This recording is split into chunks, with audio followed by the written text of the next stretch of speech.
স্থায়ী প্রিন্সিপালের দাবিতে একলব্য স্কুলে অভিভাবকদের বিক্ষোভ। বৃহস্পতিবার বোলপুর থানার অন্তর্গত কাকুটিয়া গ্রামে অবস্থিত Eklavya model residential English medium স্কুলে অভিভাবকরা বিক্ষোভ দেখান। তাদের অভিযোগ 2017 সাল থেকে স্কুলটিতে কোনো স্থায়ী প্রিন্সিপাল নেই, যার ফলে স্কুলের প্রশাসনিক ব্যবস্থায় চরম অব্যবস্থা দেখা দিয়েছে।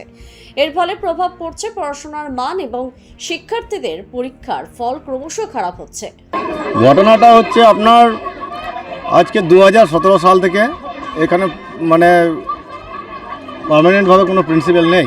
যে এনার আগে যে প্রিন্সিপাল ছিলেন মানে রিটায়ার্ড পারসন একজন প্রিন্সিপাল ছিলেন, ঠিক আছে। সেই প্রিন্সিপাল গত মাস 6 আগে ওনাকে সরানো হয়ে একজনকে দায়িত্ব দেওয়া হয়েছে। তারপর হচ্ছে এই স্কুলে আমাদের দীর্ঘদিনের দাবি আমরা ডিএম সাহেবকে জানিয়েছি, তারপর হচ্ছে আপনার চেয়ারপারসন কমিশনারকে জানিয়েছি, আমাদের প্রিন্সিপাল সেক্রেটারি যিনি আছেন কলকাতার লামা ম্যাডামকে আমরা লিখিতভাবে জানানো হয়েছে সকলকে। এই স্কুলের যে পরিস্থিতি, উপযুক্ত টিচার নেই স্কুলের মধ্যে সাবজেক্ট 11-12 সব সাবজেক্ট নেই, সব সাবজেক্টে এবার টিচারও নেই।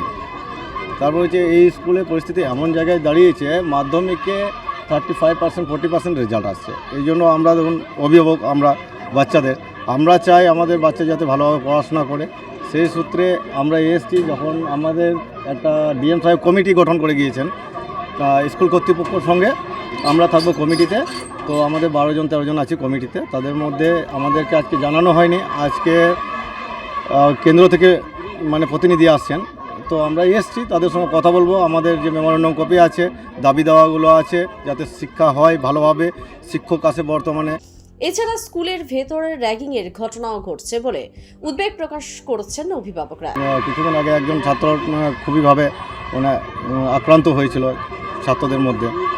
আজকে ছাত্রছাত্রীদের মধ্যে কিছু মানে হোস্টেলে ছাত্রাবাসে কিছু মানে খারাপ জিনিস পাওয়া যাচ্ছে, সেগুলো আমরা পাচ্ছি। আমাদের ছেলে মেয়েগুলো তাদের মানে হোস্টেলের ভেতরে এগুলো পাওয়া যাচ্ছে। এগুলোর জন্য আমাদের দাবি দেওয়া হোস্টেল পরিচালনা ঠিকঠাক হচ্ছে না। এই সমস্যাগুলি স্থায়ী সমাধানের দাবিতে ডিস্ট্রিক্ট পিওকে আটকে রেখে বিক্ষোভ দেখান অভিভাবকরা। দ্রুত প্রশাসন হস্তক্ষেপ না করলে ভবিষ্যতে এই বিক্ষোভ আরও জোরালো হবে বলে হুঁশিয়ারি দিয়েছেন তারা।